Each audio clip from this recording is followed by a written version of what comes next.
12 বছৰ বয়সত ঘৰৰ পৰা ওলাই আহিল। শিক্ষকে ক'লে, ফুটবল খেলা বন্ধ কৰ, পঢ়।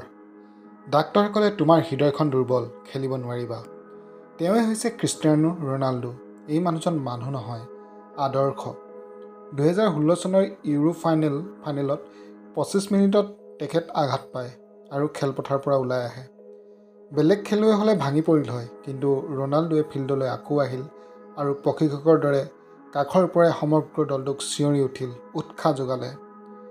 এবাৰ তেওঁ টীমটোৱে যেতিয়া নৱবৰ্ষ উদযাপন কৰিছিল, ৰনাল্ডো তেতিয়া জিমত আছিল। তেখেতে এটা বাৰ্থডে পাৰ্টিত বন্ধুসকলে যেতিয়া পিজ্জা খাই আছিল আৰু ৰনাল্ডোৱে তেখেতৰ বাবে বইল চিকেন সিজাই আছিল।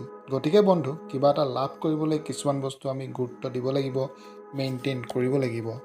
আজি বলিদান দিয়ক, কাইলৈ উদযাপন কৰিব। নিজৰ লগত কথা পাতক। ৰনাল্ডোৱে প্ৰতিদিনে আইনাখনলৈ চাই কয়, মই শ্ৰেষ্ঠ। এইটো অহংকাৰ নহয় তেখেতৰ, এইটো তেখেতৰ আত্মবিশ্বাস। হাৰ পোৱাৰ লগে লগে কওক, মই আজি কালিতকৈ বেছি গুণ কাম কৰিম, প্ৰেক্টিছ কৰিম, মই শ্ৰেষ্ঠ হ'ব বিচাৰোঁ।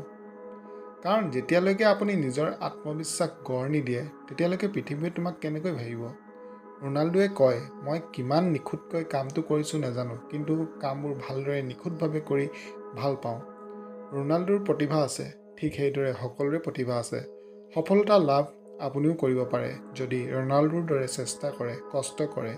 তেওঁৰ যি আছিল সেয়া আছিল অহৰহ প্ৰচেষ্টা, চেষ্টা হোৱাৰ সংকল্প, প্ৰমাণ কৰাৰ সংকল্প, কেতিয়াও বন্ধ নকৰাৰ সংকল্প।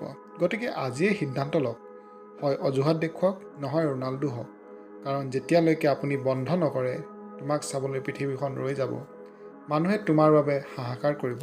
বন্ধুসকল, যদি ভিডিঅ'টো ভাল পালে লাইক, শ্বেয়াৰ এণ্ড ছাবস্ক্ৰাইব কৰি মোক লগতে মোৰ চেনেলটো আগবাঢ়ি যোৱাত যেন সহায় কৰে। ধন্যবাদ।